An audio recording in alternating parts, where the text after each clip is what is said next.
తమ్ముడు ఎలా జరిగింది ఏంటి తమ్ముడు తిన్నారా?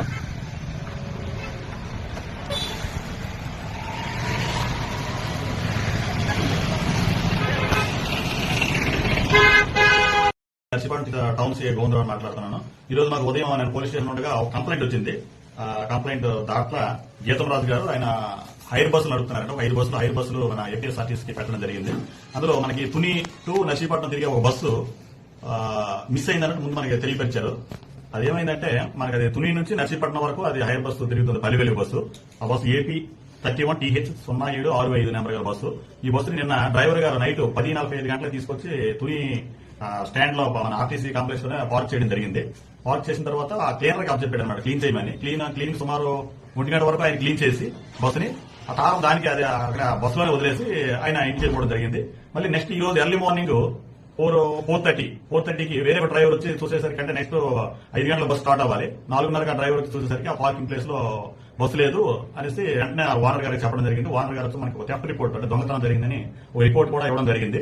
వెంటనే నేను ఉన్నతాధికారులకి తెలియపరిచి ఇమీడియట్ గా మా ఎస్పీ గారికి, డిఎస్పీ గారికి అందరికీ తెలియపరిచాను. సార్ ఇమీడియట్ గా టీములు ఫామ్ చేయమన్నారు. ఎస్పీ సార్ ఆదేశాల మేరకు ఇమీడియట్ గా 3 టీములు, ఒకటి సీసీ కెమెరాలో వెరిఫై చేయడం ఒక టీము, నెక్స్ట్ రూట్లు 2 రూట్లో తుని రూట్, నెక్స్ట్ చింతపల్లి రూట్లో కూడా ఏమైనా అవకాశం ఉంటుందని వాళ్ళ 2 టీములు ఏర్పాటు చేసి పంపించాము. పంపించిన తర్వాత ఈలో మనకి ఇన్ఫర్మేషన్ ఏమైనా వచ్చిందంటే ఈ బస్సు మనకి చింతపల్లి లిమిట్స్ లో చింతలూరు దగ్గరలో ఉందని మనకు ఇన్ఫర్మేషన్ వచ్చింది. వెంటనే నేను ఎస్పీ గారు నోటీసులో పెట్టి ఎస్పీ గారు వెంటనే ఇమీడియట్ లోకల్ ఇన్స్పెక్టర్ కాంటాక్ట్ అవ్వమన్నారు. కాంటాక్ట్ అయితే వెంటనే ఫోన్ చేసి లోకల్ ఇన్స్పెక్టర్ కూడా చింతపల్లి సీఐ గారు కూడా ఇమీడియట్ గా రెస్పాండ్ అయ్యి వాళ్ళకి 2 మెనని ఇమీడియట్ గా పంపించడం జరిగింది. పంపించడానికి బస్సు అయితే చింతలూరు దగ్గరలో ఒక 500 మీటర్ల దూరంలో ఉంది.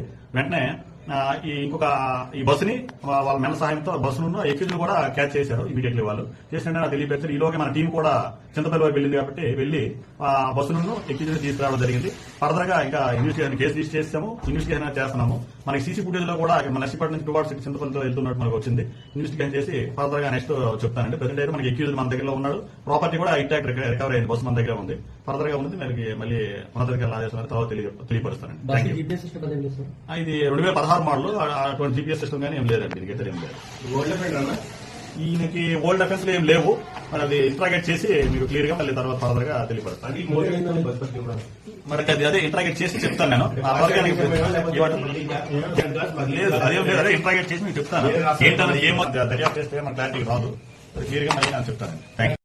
మనకు తెలిసింది ఏంటంటే వీరికి గతంలో హెవీ లైసెన్స్ డ్రైవింగ్ లారీలు నడిపే అలవాటు ఉంది. రెండోది మనకి ఆయన చెప్తుంది ఏంటంటే Vizag to Bengaluru Volvo bus కూడా డ్రైవింగ్ నేను చేశానండి గతంలో అని చెప్తున్నాడండి. అంటే బస్సు నడిపే అలవాటు అయితే ఖచ్చితంగా ఉంది. ఇంకా ఫర్దర్ గా మీకు మిగతా వివరాలు కూడా తెలియపరుస్తాను.